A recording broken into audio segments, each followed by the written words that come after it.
Journée festive au complexe du Val-de-Moine à Clisson avec la cérémonie des vœux animée par l'association Artissimo. L'occasion également pour la municipalité de Clisson de faire un bilan de l'année précédente et de présenter les projets 2012. Donc au niveau d'un point de vue 2011, nous avons eu un peu un cadeau de Noël puisqu'en fin d'année, on a eu 3 félicitations. L'une qui venait du ministère du Logement et de l'Environnement par rapport à l'écoquartier du Champ de Foire.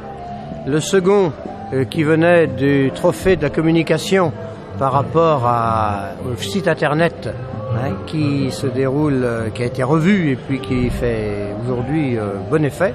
Et puis le troisième, c'est notre dossier sur la loi Cellier a été accepté et donc les promoteurs et les bailleurs pourront investir avec les avantages fiscaux liés à la loi Cellier, même si ça va changer et perdre un petit peu de son intérêt par rapport à la première, c'est quand même intéressant. Ensuite, l'année 2011, eh bien, ça a été l'émergence des chantiers sur le Champ de Foire. On voit que le cinéma est en train de s'élever, que les logements sociaux passifs sont en train d'avancer correctement.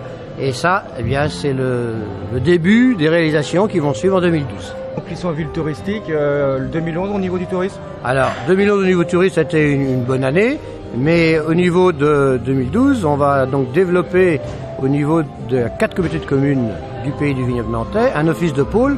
Et cet office de pôle va se doter de moyens plus importants pour pouvoir être offensif sur le marché et puis nous faire venir des touristes en plus grand nombre, en utilisant tout notre potentiel qui va de la Loire jusqu'à la vallée de la Sèvre à Clisson.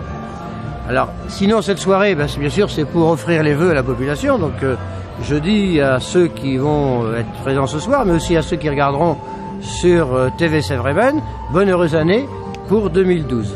Alors, ce qui m'importe pour 2012, c'est 2 choses. Je vais développer ce soir 2 aspects. L'un, c'est vivre à Clisson. Et vivre à Clisson, c'est dire il faut qu'on ait du travail et qu'on ait du logement.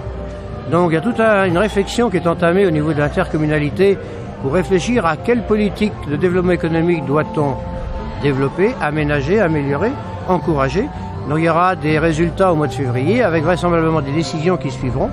Ça c'est l'idée, trouver du travail pour le maximum de personnes à proximité. Et la deuxième c'est se loger parce qu'on sait bien que la pression foncière de Clisson rend difficile l'insertion des jeunes et des familles modestes.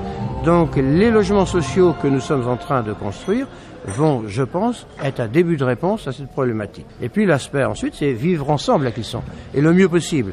Et là, c'est donc toute la politique d'accompagnement qu'on a au niveau du monde associatif, que ce soit la culture ou le sport. Alors avec des réalisations, la médiathèque qui va commencer, les terrains de sport qui est en train d'entraînement, qui est en train de, on va dire, de se verdir, et puis de se stabiliser.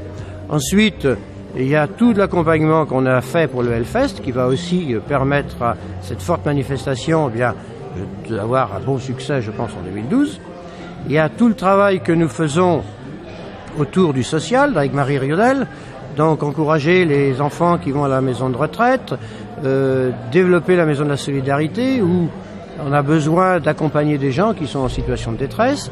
C'est le travail qui est fait au niveau de la résidence Jacques Bertrand, avec une réflexion pour accueillir et puis développer un peu l'espace pour les personnes qui sont aujourd'hui soit Alzheimer, en tout cas très dépendantes. Donc ça, c'est l'aspect vivre ensemble que nous souhaitons, que je souhaite développer pour dire aux Clissonnais qu'on a quand même une chance inestimable de la Clisson, c'est d'avoir un bon potentiel de développement. On a des structures qui démarrent. On a toute une politique éducative par rapport aux jeunes qui est en train de se mettre en place avec le lycée, le 2e collège, les travaux que nous avons faits au niveau de l'école Jacques Prévert.